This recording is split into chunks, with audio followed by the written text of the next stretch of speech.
교회가 있기 때문에 전도도 할 수 있고, 교회가 있기 때문에 선교도 할 수 있고, 교회가 있기 때문에 여러분들이 예배도 드릴 수가 있는 것입니다. 또 더 큰 눈으로 바라다보면 교회가 있기 때문에 썩어져가는 세상에, 타락해져가는 세상에 조금이라도 늦추고 있는 것입니다. 만약에 교회가 없다면 하나님은 이 세상을 존속할 이유를 느끼지 못합니다. 주님은 교회를 중심으로 이 세상을 돌리고 계십니다. 그래서 교회가 이 세상의 희망이고, 교회가 하나님께서 우리에게 주시는 메시지인 것입니다. 그래서 여러분, 교회를 우리는 다니니까, 교회를 우리가 통해서 예수 믿으니까 우리만 좋아한다고 생각합니다. 그러나 교회는 여전히도 하나님 앞에 희망이며, 교회는 여전히도 이 세상 가운데 가장 강력한 희망인 줄 믿습니다. 교도소가 몇 개가 세워지고 법원이 생기고 아무리 정치인들이 많아진다 할지라도 교회가 하는 일만큼을 못합니다. 한 사람 한 사람이 회심하고 그 마음을 붙잡아주며 성령의 위로를 받고 가야 될 바를 알지 못할 때 주님이 그들을 인도해 주시는 걸 생각한다면 국가가 할 수 없는 일입니다. 그래서 교회는 너무나 소중한 줄로 믿습니다. 우리가 보이는 교회는 우리가 지금 앉아있는 이 건물 교회가 있고요, 이 건물 교회를 통해서 영원히 구원받고 여러분들이 모여서 하나님께 영광 올리는 예배를 드립니다.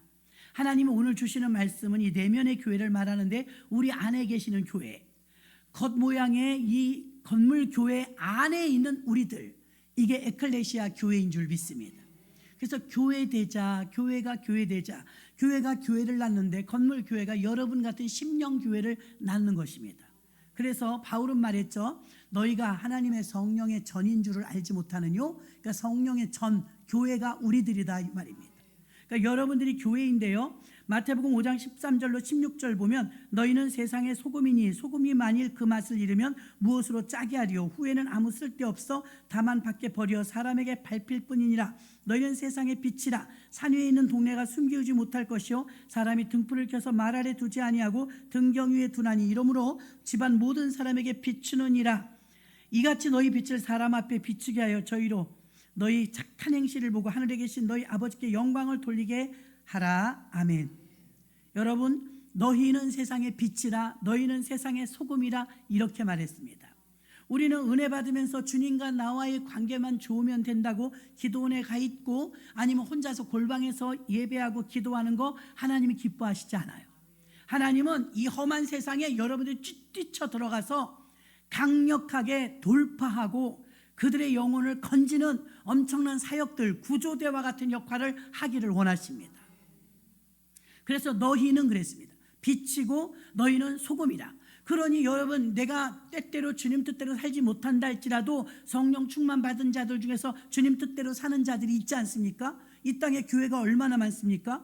근데 생각한 것만큼 확실하게 빨리 변하지 않는 답답함도 있지만 그것은 우리가 교회가 되지 않았기 때문이에요. 우리 한 사람 한 사람들이 움직이는 교회가 된다면 지금보다 좀 더 빠르게 더 발전할 수 있고 지금보다 조금 더 더디게 종말이 올 것입니다. 왜 그러느냐? 우리 빛과 소금의 역할을 감당하는 저와 여러분 때문에 하나님은 한 영혼이라도 더 구원하고자 하는 하나님의 열망이 있어서, 그래서 하나님은 자꾸 늦추시는데, 이 세상이 얼마나 타락합니까? 전에도 말씀드렸지만 여러분, 종교가 달라도 이슬람교, 카톨릭, 무속 종교, 불교, 힌두교, 이런 다른 어떤 종교도요, 절대로 근접할 수 없는 절대 근본은 건들지 않았었어요.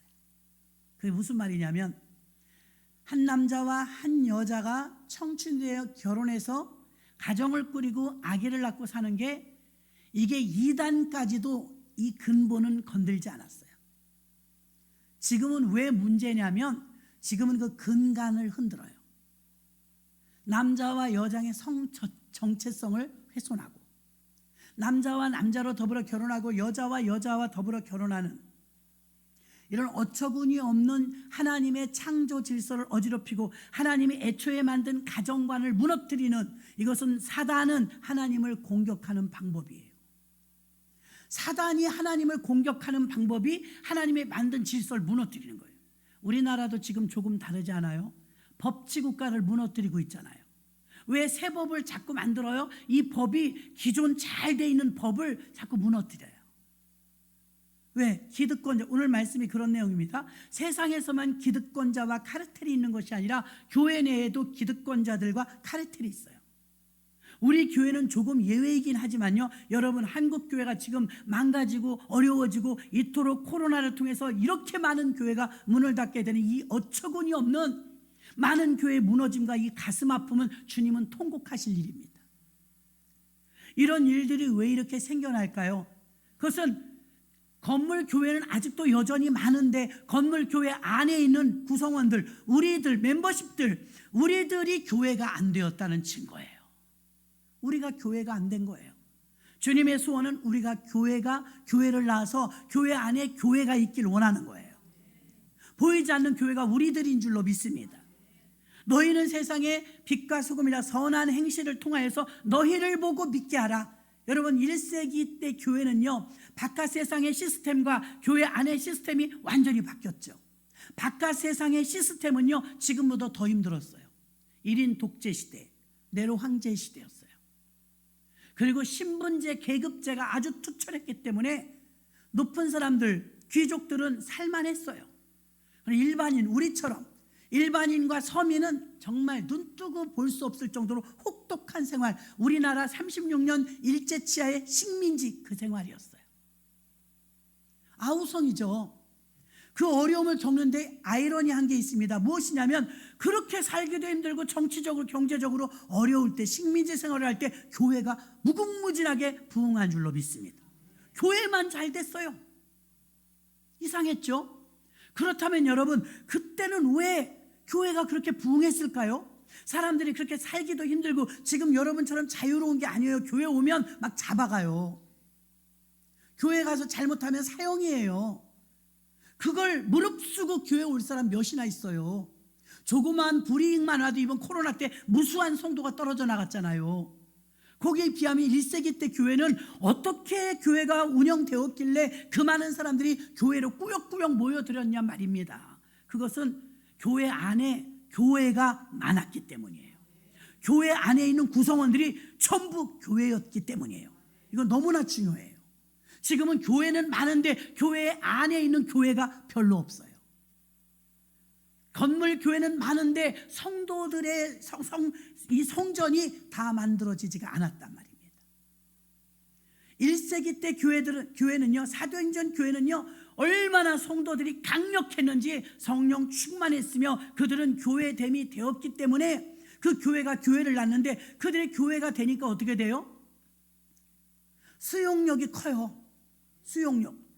목회를 해봐도 그렇고 저 자신을 봐도 그렇고 그릇이 작으면 어떻게 할 수가 없어요. 그릇 작은 사람이 있어요. 타고나기를. 대화가 통해야죠.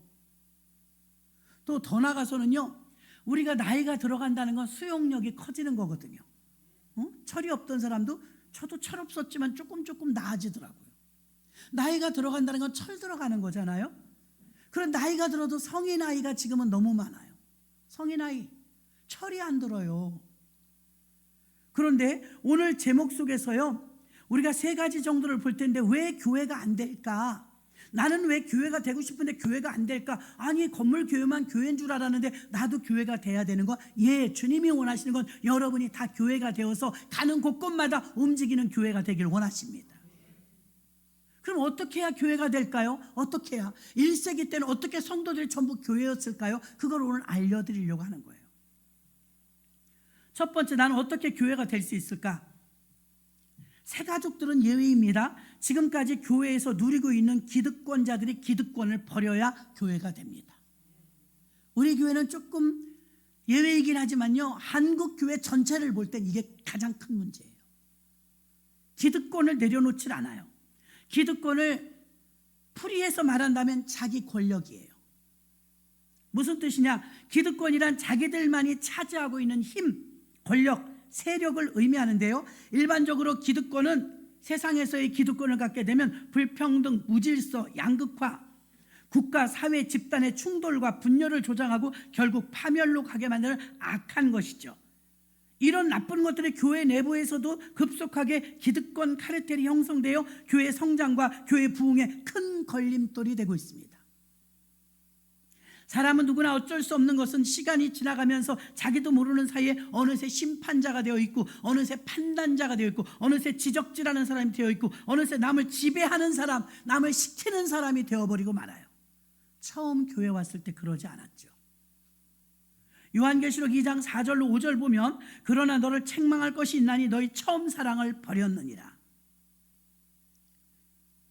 에베소 교회는요, 최초의 담임이 바울 목사님이라 대단한 교회입니다. 이단을 보면 분별해서 분별력도 가지고 있었고, 좋은 일이 무엇인지 나쁜 일이 무엇인지 하나님을 믿는데 거침이 없었습니다. 칭찬을 쫙 하시면서 나중에 뭐라고 그래요? 그러나 너희의 처음 사랑을 잃어버렸느니라. 그 처음 사랑이 무엇이냐 이 말입니다. 그 처음 사랑은 겸손하며, 그 처음 사랑은 감격하며, 그 처음 사랑은 순수함이에요. 순수함. 주님을 향해서 조건이 없었다고요. 따지지 않았다. 판단자가 아니고 재판자가 아니었다고요. 처음에 교회 왔을 때 그저 따르기만 하죠. 에베소 교회뿐 아니라 오늘날 우리들의 교회를 보셔도 주님은 똑같이 책망하실 것입니다. 너희 첫사랑, 첫 헌신, 첫 열정이 사라졌구나. 초신자 때는 그러지 않았지만 아니라고 나태해지면서 새로운 도전, 신앙적인 모험은 엄두도 못 냅니다. 그저 자기 자리만 지키려고 합니다. 제가 예전에도 한번 간증했죠. 제가 집사 때요, 천둥 벌거숭이 모양 은혜는 받고 성령은 충만하지만 철이 안 들었잖아요. 제가 다니던 교회는 교육관이요, 좌식이에요, 좌식. 근데 그 자리에 꼭 앉는 권사님이 있어요. 1900년생 90 넘으신 어르신인데요, 이분이 자기 자리에 누가 앉잖아요. 당신이 늦게 오셨으면 자리가 없을 수도 있잖아요. 거침없습니다. 일어나, 이래요. 무조건 반말이에요. 일어나. 누가 거기서 한 거예요. 누군가 거기 앉으면 큰일 났네, 큰일 났어. 뒤에서 걱정하는 거. 아, 왕 권사님 오실 텐데 저 큰일 났네. 저 권사님 오면 불효령이 떨어질 텐데 저 큰일. 아니나 다를까 딱 가더니 눈 딱 자리더니 일어나. 말도 안 해. 그러면요, 그냥 나와야 돼요. 이게 기득권이에요. 내 자리가 어디 있어요, 여러분? 그 자리 그렇게 좋으세요? 죄송한 표현 하나 할게요. 저도 모태신앙이니까 내가 태어나면서부터 저는 이런 교회, 이런 의자에서 자랐어요. 초등학교 때는요, 밤마다 철야가신 어머니 따라가서 의자 하나, 기운이 장사라 의자 하나만 뒤집으면 침대가 돼요. 그 맨 뒷자리에서 침대 놓고, 집엔 침대가 없는데 교회 가면 침대가 되는 거예요. 그럼 나는요, 쿨쿨 자다가요, 새벽 기도인가 봐요. 그게 주기도문 하면 나도 하고 있어요, 자면서. 근데 그렇게 그런 문화 속에서 살았다고요. 근데 이 의자가 그렇게 좋았거든요, 침대 같고. 근데 한 번은 궁금했어요. 왜 교회마다 의자는 다 이렇게 생겼지? 근데 성지순례 가니까 그걸 알게 됐어요. 성지순례 가니까 회당이라는 곳에서 예배를 드리는데 이런 의자인데 이렇게 예쁘지 않죠. 사각개장 모양 얼기설기 나무떼기로 그냥 의자 걸상이죠, 걸상. 그렇게 만들어 놨더라고요. 왜 의자가 저렇게 허름하냐고 그랬더니 누가 옆에서 그러는 거예요. 죄수들 앉는 의자가 그렇죠. 에? 죄수들, 목사님이 입는 이 가운은요, 법복이에요, 법복. 법복. 전 대리인이지만, 하나님 대리인이지만, 여러분들은요, 요즘에 의자 어때요? 이렇게 앉는 의자 많죠? 1인 의자. 굉장히 극장식으로 멋진 의자들. 뭘 몰라서 그렇게 하는 거예요, 여러분. 교회 오시면 여러분이 문을 들어오는 순간 나는 죄인입니다 하면서 앉는 거예요. 주님 앞에 죄인 아닌 사람이 있으면 나와봐요. 예수님 앞에 죄인 아닌 사람 있어요? 저부터? 우린 모두 죄인이에요. 그래서 죄인 의자에 앉는 거래요. 찝찝하더라고요. 이게 죄인 의자야? 근데 여러분 교회 와서 그 죄인 의자가 그렇게 좋아요? 자리를 탐하게? 내 자리야. 죄인 의자라잖아요. 죄인 의자.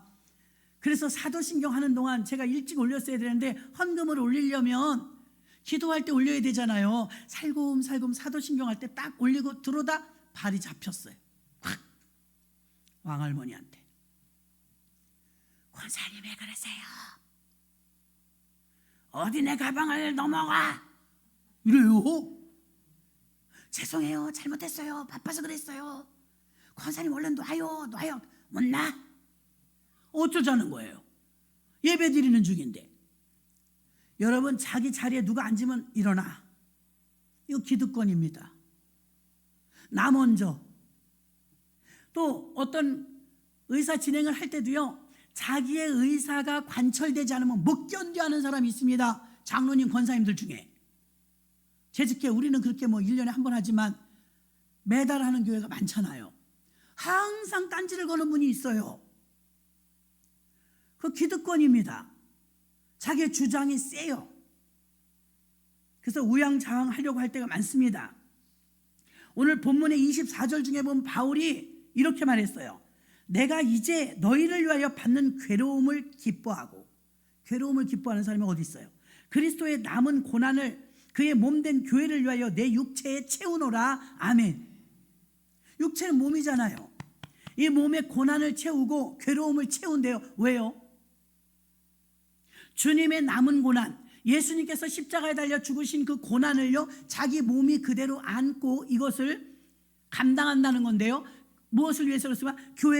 교회를 위하여서 헌신하고 충성하고 수고하는. 어떤 분은 어제도 보니까 식사당번 오늘 청년들이잖아요. 도와주시느라고 하시는데 얼굴이 뻘겋더라고요. 하시느라고. 미안하더라고요. 청년들은 놀러 가고.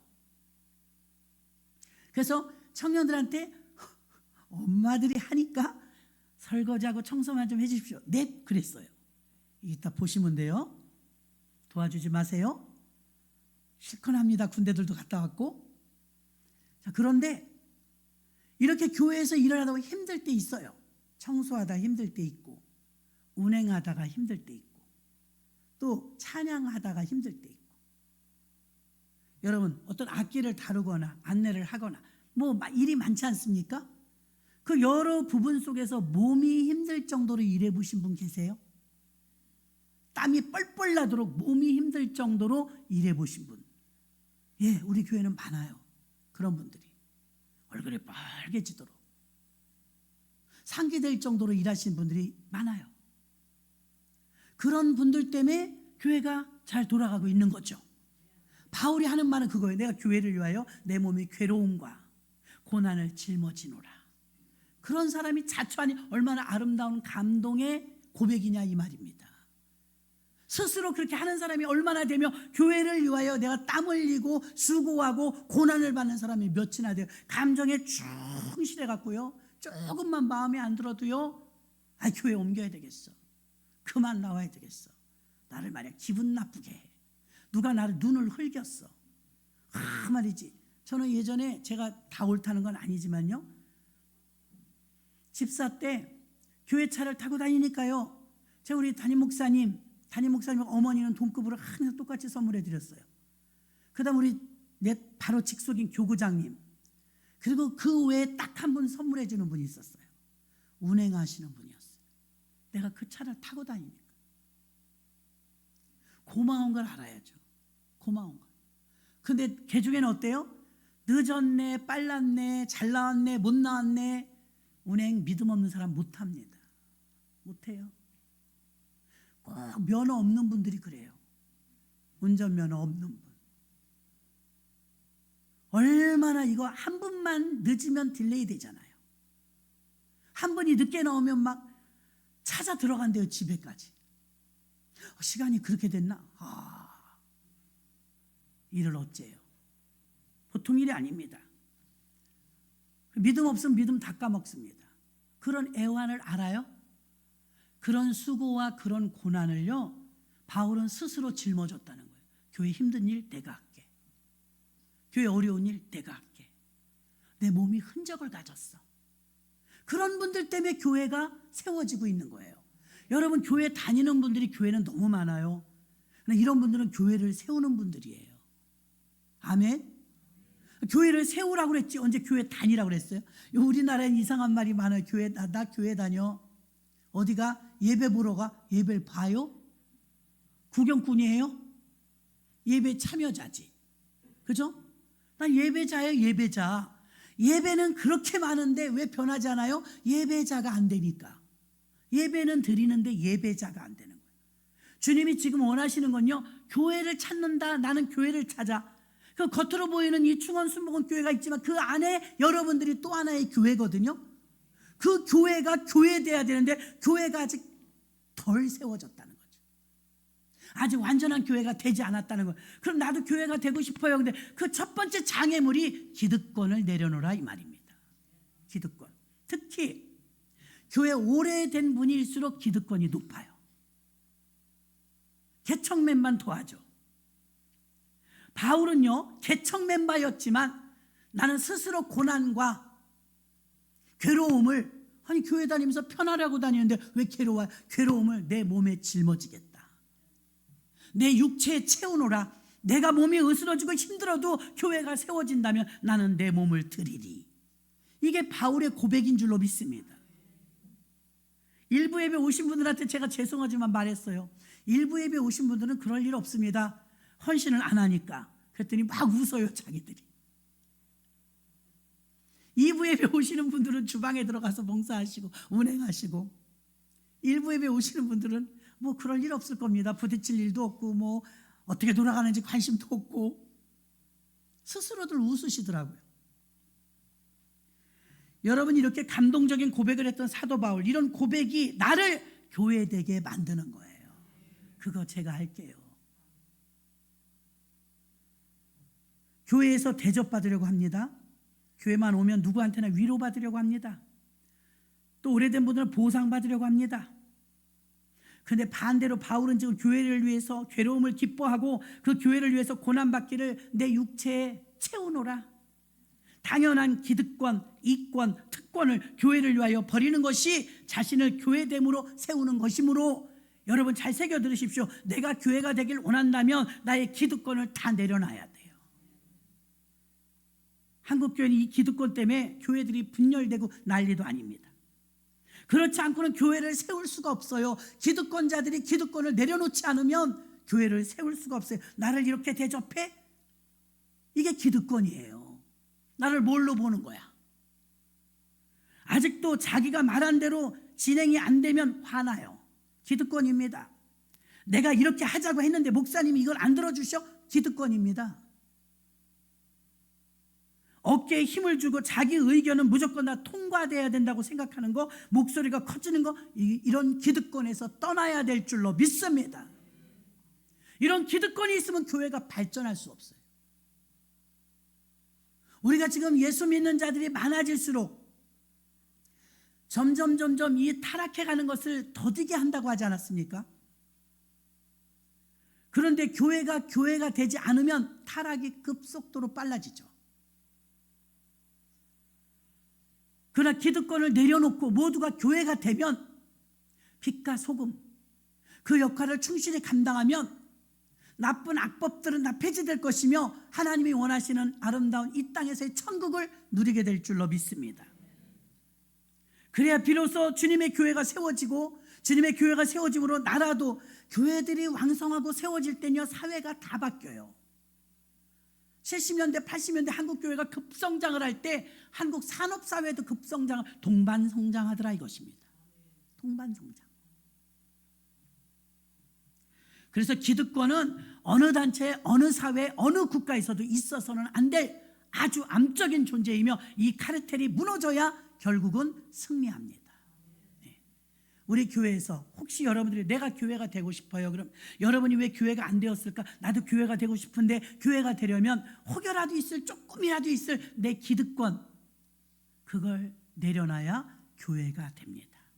두 번째는요, 율법주의입니다. 율법은 좋은 것입니다. 선한 것입니다. 법이니까요. 율법주의는 나빠요. 권위도 좋은 것입니다. 존중해줘야죠. 경외해야죠. 하나님의 권위가 살아있어야. 그러나 권위주의는 나빠요. 율법이 좋은 것인데 율법주의가 왜 나쁘느냐? 조금 아까 말씀드렸던 기득권이 자기 권력이라면, 자기 힘이라면 율법주의는 자기 우월주의예요.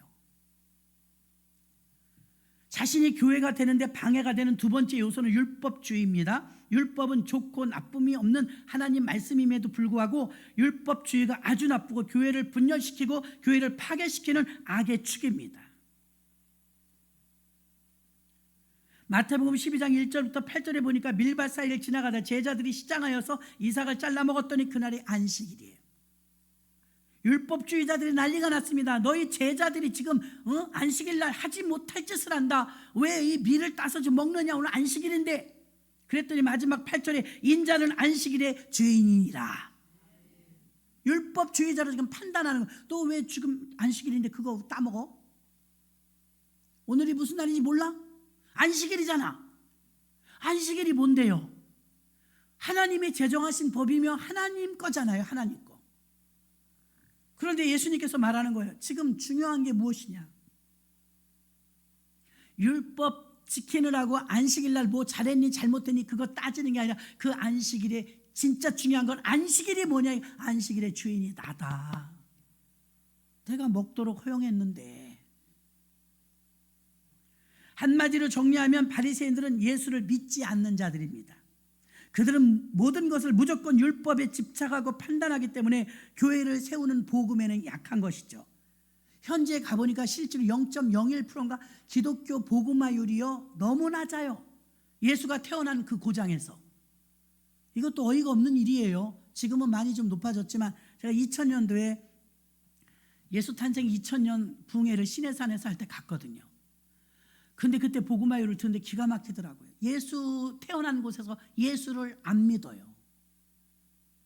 율법주의자들은요, 교회 안에 율법주의자들은요, 누구 잘했나 못했나만 흠집만 찾아내고 지적질을 하죠. 절대로 예수 믿지 않아요. 우리 집에도 아기들이 셋이 태어났는데요, 손주들이. 아기가 태어나니까요, 집안이 많이 바뀌어요. 무엇이 바뀌느냐? 아이가 태어날 천방지축이에요. 넘어지고 쓰러지고 사고치고 어지럽히고 예의도 바르지 않고 애들이 이상해요. 그런데 여러분, 너무 희한한 건 그 천방지축인 애들을 우리 어른들이 다 수용해. 그렇지 뭐. 그러려니 해요. 맞아요? 틀려요? 여러분 댁의 아이들도 그렇잖아요. 여러분 그러려니 하잖아요. 수용력. 애가 철이 없어도 넘어져도 위험한 거 다 알려줘도 말도 안 듣는 것도 그냥 받아들여요. 교회 안에서, 교회는 복음으로 세워진 곳이기 때문에 구약은 율법으로 구원받았지만 신약은 복음의 은혜로 구원받습니다. 근데 구원은 은혜로 받아놓고, 은혜는 카리스라고, 선물이라고 그랬죠. 선물과 뇌물의 차이. 조건이 있는 건 뇌물이고 조건이 없는 건 선물이잖아요. 그럼 하나님이 우리에게 준 카리스는 선물이라고 그랬으니까 조건이 없어요. 그럼 우리가 무조건으로 은혜를 받았어요. 홍해바다가 갈라질 때 우리가 뭐 한 거 있어요? 없잖아요. 예수님 십자가 달려 죽으시면서 우리를 구원하실 때 우리가 뭐 보태준 거 있어요? 없잖아요. 아무것도 우리가 한 게 없자, 할 수도 없었고요. 그걸 말합니다. 근데 주님이 그냥 주셨어요. 저와 여러분에게 무료로. 아멘이십니까? 구원을 무료로 주셨어요. 그럼 우리 애들을 고를 때 넌 담배 펴서 안 돼, 넌 술 먹어서 안 돼, 넌 죄 지어서 안 돼, 그런 적 있어요? 없잖아요. 우리가 가지고 있는 죄는 죄대로, 아직 끊지 못한 건 끊지 못한 그대로 그 모습 우리를 수용하신 게 예수님의 사랑이에요. 아멘. 예수님 우리를 그대로 받아들이셨다 이거예요. 그럼 우리는 복음은 주님이 신났다, 우리를 그대로 받아주시네, 그 가슴이 너무 커요, 감사해요. 그래서 구원받은 게 우리들이잖아요. 근데 여러분은 남들한테 왜 그렇게 안 하냐 이거예요. 저부터도. 여러분은 왜 남들한테 그렇게 안 하냐 이거예요. 내가 수용을 받으면서 너무 그 누린 게 행복했잖아요. 주님이 날 사랑해 주시고 날 은혜해 주시고 그대로 받아주신 게 너무 벅차고 감사했어요. 여러분도 그랬죠? 너무 감사했잖아요. 내 죄를 묻지도 따지지도 않고 탕자를 받아주잖아요. 누가 따지던가요? 너 어떻게 살았니? 왜 그따위로 살았니? 그런 말 하던가요? 아니에요. 그대로 받아줘서 아무 말도 안 했어요. 스스로 그냥 뉘우치고 깨달았잖아요, 탕자가. 그럼 주님은 수용력이 그대로 있는 모습 그대로 받아줬는데 우리는 왜 주변을 김 집사는 왜 저래, 강 권사는 왜 저래, 장로쯤 돼갖고 왜 저러는 거야, 아이고 목사님도 별 수 없네, 왜 그렇게 지적을 하면서 판단하고 우리가 자로 자꾸 재냐 이거예요. 그거 율법주의예요. 우리에게 그런 권한을 주신 적이 없다고요. 주님이 우리를 그냥 수용하셨기 때문에 우리도 아이들이 태어나면 그냥 수용하는 거죠. 내 자식은 수용하면서 왜 예수의 가족인 우리들을 서로 수용하지 못하느냐 이 말입니다. 저는 주님이 맡겨주신 양떼를 주님 같은 마음으로 사랑하게 해주세요, 이런 기도를 거의 매일 해요. 거의 매일 해요. 그래서 그런지 몰라도 여러분이 그리 이뻐요. 이쁜 표현을 못해요. 이상하다 그럴까 봐. 여러분이 정말 예뻐요. 너무 귀해요. 어떤 때 보면 짝사랑이야. 저만 그걸 느낄까요? 주님도 여러분을 향해서 맨날 짝사랑이야. 새벽에 오신 분들은 들었습니다. 엠마오로 가는 두 청년이 슬픈 빛을 띠고 걸어갔대요. 왜요? 주님 부활하셨는데. 부활하셨는데 왜 슬퍼요? 부활한 줄 모르니까. 그래서 토요일처럼 사는 거예요. 근데 예수님 떡을 주니까 그거 먹고 눈이 밝아져서 예수신 줄 알아봤대요. 눈이 밝아지니까 주여, 예수님이셨군요. 부활하신 걸 목격했고 주님과 밥을 먹었고 하니까 주님이 아니 보이시는지라 금방 떠나셨거든요. 더 이상은 이제 슬프지 않아요. 왜? 주님이 부활하신 걸 만났고 부활하신 확신이 생겼기 때문에 더 이상은 주님의 부재가 있어도 주님이 안 보여도 더 이상 이제는 두렵거나 슬프거나 하지 않았어요. 왜냐하면 부활하신 걸 믿으니까. 여러분도 주님의 부재 때문에 슬픈 거예요. 주님 부활 안 하셨나 봐. 주님은 나와 함께 하시지 않나 봐. 나 혼자야. 난 외로워. 그래서 슬픈 거예요. 주님이 여러분 꼭 붙어서 같이 있는 걸 옆에서 본다면 그런 말 못하죠. 그 주님은 여러분이 환영하든 환영하지 않든 예수 믿는다는 조건으로 만났기 때문에 주님은 여러분을 떠나지 않아요. 언제나 영원히 함께 하십니다. 그러니까 외로워하지 마시기를 바랍니다. 율법주의자들은요, 아직도 자기 말하는 게 그대로 관통이 되지 않으면 화나요. 어깨에 힘을 줍니다. 목소리 톤이 높아집니다. 내가 막 사람을 다 부리려고 합니다. 이런 기득권이 있는 한 교회가 세워질 수 없고, 율법주의자들은 판단합니다. 어쩜 그렇게 자로 재요? 교회 오래 다닌 분들에게 나타나는 특징입니다. 저 사람은 이게 틀렸고 이 사람은 이게 틀렸고, 모르는 사람도 없어요. 다 알아요. 물론 그 말이 맞을 수도 있어요. 근데 판단하라는 게 아니고 지적질하라는 게 아니고 수용하라는 거예요. 수용하라는 거. 두 사람이 만나면요, 부부도 마찬가지입니다. 성격이 괄괄한데 부인이 괄괄한데 남편도 괄괄하면 그 집은 맨날 싸웁니다. 근데 한 사람은 괄괄하고 한 사람은 온순해요. 안 싸워요. 장점도 단점이 되고 단점도 장점이 되는 게 부부인데요, 서로 맞추라 이래서 하나님이 붙여준 거예요. 믿습니까? 상대에게 내게 없는 게 있어요. 보완하라는 거예요. 부인한테 내가 없는 게 부인이 가지고 있어요. 내가 없는 게 남편한테 있어요. 그래서 하나가 되는 거예요. 가족도 마찬가지입니다. 교우도 마찬가지입니다. 우리 구역으로 묶어줬다. 내게 없는 게 저 사람한테 있고 저 사람한테 없는 게 내한테 있어요. 하나님은 서로 보충해서 완벽해지라 이 말입니다. 완벽해지라. 율법주의자들은요, 자기 나는 옳은데 너는 틀렸다, 이게 마음속에 배어 있어요. 근데 우리가 어떤 때 겸손해지느냐? 내가 구원받은 것이 천적인 하나님의 은혜로다. 은혜가 은혜인 줄 알 때 하나님이 은혜를 주는 거예요. 1,000,000원짜리 수표를 3살, 4살짜리에게 주면 갖고 놀다 던져버리거나 찢어버려요. 가치를 모르니까. 저한테 주면 엄청 잘 쓸 겁니다. 여러분도 마찬가지예요. 여러분 1,000,000원짜리 수표 하나 주면 이게 웬일이냐고 너무 요긴하게 잘 쓸 거예요. 가치는 달라지지 않아요. 아기가 가지고 있어도 1,000,000원짜리 수표고 내가 가지고 있어도 1,000,000원짜리 수표인데 왜 가치가 틀리죠? 가치를 모르는 자와 가치를 아는 자의 차이예요. 예수님이 부활하셨다, 나는 하나님의 자녀다, 이 가치를 안다면 우리는 슬플 수 없어요. 외로울 수 없어요. 그리고 남을 판단할 수 없어요. 정죄할 수 없어요. 하나님이 기뻐하지 않는데요. 하나님이 나를 있는 모습 그대로 받아주셨잖아요.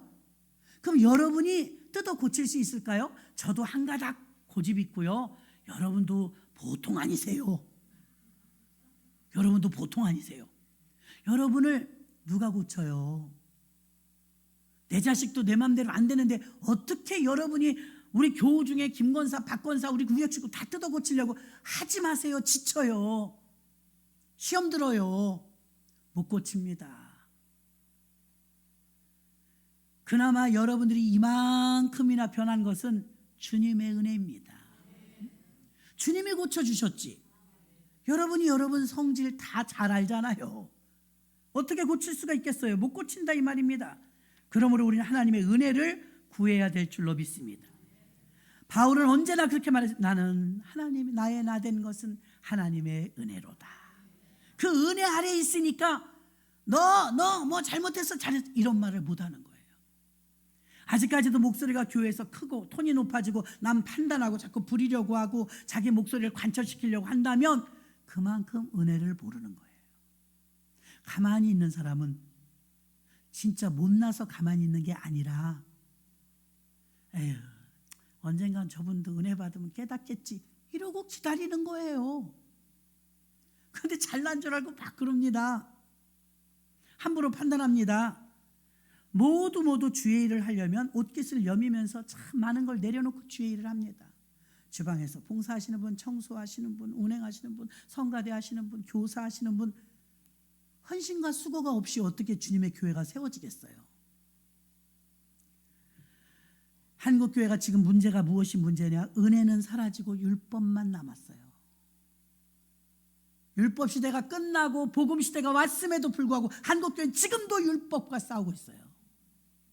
율법이 문제예요. 율법이 좋은 것인데 율법주의가 들어와가지고 전부 그냥 관망만 하면서 판단하고 정죄합니다. 잘했니 못했니. 교회를 많이 옮기신 분은 더합니다. 저 교회는 안 그랬는데 이 교회는 왜 그러니. 보통 일이 아닙니다.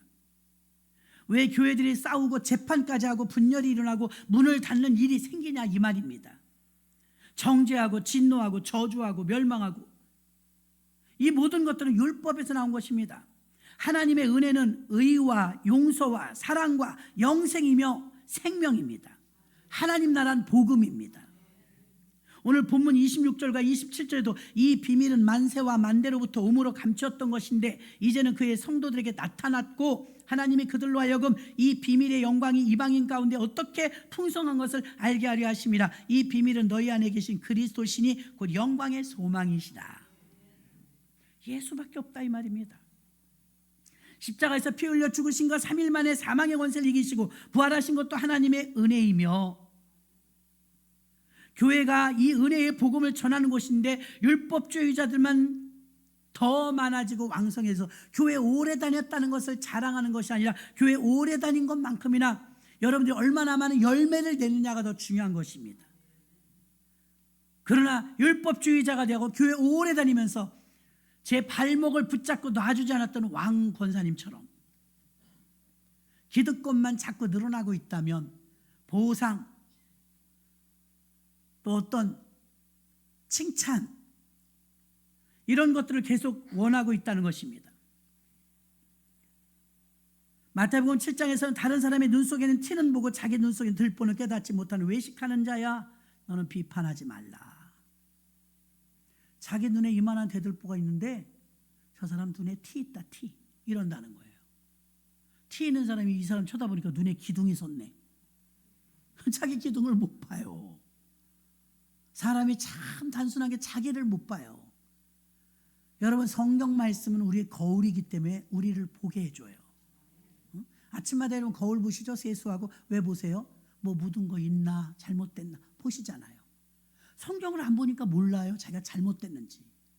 자기만 옳은 줄 알아요. 율법주의자들은 전부 자기만 옳은 줄 알아요. 왜 안식일인데 이삭을 땄어? 배고픈 사람의 마음은 눈꽃만큼도 없어요. 사랑은 없고 율법만 있어요. 율법주의자의 특징은요 긍휼이 없어요. 긍휼.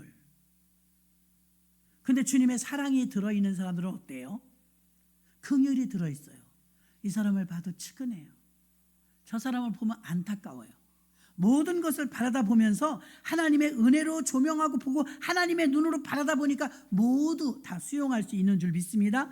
마지막에 보니까 내가 교회가 되려면 첫째 기득권을 버려야 된다. 두 번째는 율법주의를 버려야 된다. 세 번째는요, 자신이 교회가 되는 것은 성령님이 하시도록 맡겨야 될 줄로 믿습니다. 사도 바울은 자신 속에서 능력으로 역사하시는 이의 역사를 따른다고 말했습니다. 자신을 완전하게 세우는 것은 나의 노력이나 수고나 나의 공로가 아니고 그리스도의 능력에 있는 것입니다. 사도행전 1장 4절로 5절에 보니까 사도와 같이 모이사 저희에게 분부하여 가라사대 예루살렘을 떠나지 말고 내게 들은 바 아버지의 약속하신 것을 기다리라. 요한은 물로 세례를 베풀었거니와 너희는 몇 날이 못되어 성령으로 세례를 받으리라 하셨느니라. 아멘. 사도행전 1장 8절 오직 성령이 너희에게 임하시면 너희가 권능을 받고 예루살렘과 온 유대와 사마리아 땅끝까지 이르러 내 증인이 되리라 하시니라. 사도행전 2장 4절에도 저희가 다 성령의 충만함을 받고 성령의 말하게 하심을 따라 다른 방언으로 말하기를 시작하니라. 다 마찬가지예요. 모두 교회가 세워지는 곳에는 성령이 주관하시더라 이거예요. 요즘 인권에서 애기들도 교육이 안 돼요. 학교에서도 공교육이 다 무너져요. 인권 때문에 인권 조례법 그래가지고 체벌도 못하죠. 혼내지도 못하죠. 그러니까 선생님들도 사기가 다 떨어져 갖고 될 대로 되라 시간만 때운다. 사명감 가지고 할 수 없는 구조를 만들어 버렸어요. 그런데 교회 안에서는요, 성령이 충만하면 성령이 이끌고 가십니다. 그러니까 성령께 맡겨야 돼요. 우리가 못 고치더라 이거예요. 우리가 해결하지 못한다 이거예요. 나는 볼 때 답답하고 저걸 고쳐줬으면 좋겠고 잘 가르쳐줬으면 좋겠고 잘 따라줄 줄 알았는데 시험 들어버려요. 시험 들어버려. 고치는 게 아니고. 그리고 본인이 옳다고 누가 그래요? 본인 생각이지. 그러니까 성령님께 맡기면 성령이 모든 것을 이끌고 가시는데 사도행전 2장에서 마가다락방에 임했던 성령이 120명을 이끌고 가시잖아요. 성령이 이렇게 만드시는 것입니다. 그 성령님이 하신다는 것을 믿고 맡겨야 돼요. 사람들은 말합니다. 교회를 하려니까 돈이 없네, 교회를 하려니까 사람이 없네, 교회를 하려니까 건물이 없네 변명합니다. 아직도 한국 교회 그렇게 많은 교회가 있지만 80%가 넘는 교회가 미자립 교회라는 겁니다. 또 어떤 교회는 시골에 있는 교회들은 생존형 교회입니다. 또 큰 교회들은요, 분쟁이나 분열 때문에 아주 힘듭니다. 이 같은 일들이 왜 일어납니까? 모두가 성령에 행하시고 모두가 교회가 되면 이런 일이 없는데 교회가 안 되니까 기득권자들만 우글우글해요. 전통이 늘어나면서. 또 율법주의자들만 막 범람해요. 자기는 안 보고 남만 봅니다. 그것이 가장 큰 문제이죠. 그러나 성령에 충만하면 성령은 일회용이 아닙니다. 성령의 충만함을 이끌림을 받으면요, 성령이 행하시고 성령이 이끄시고 성령이 아름다운 열매를 맺으시고 성령이 하나 되게 하십니다. 고린도전서 12장 11절에 이 모든 일을 같은 한 성령 행하사 그 뜻대로 각 사람에게 나눠주시느니라. 에베소서 4장 3절 평안에 매는 줄로 성령이 하나 되게 하신 것을 힘써 지키라. 성령은 자꾸 하나 되게 만드시고 연결되게 하시고 화합되게 하십니다. 율법주의는 자꾸 갈라져요. 그 율법의 잣대로 들이대다 자기에게 들이대며 공격을 받으면 이제 끝나는 거 아닙니까? 다 파멸 아닙니까?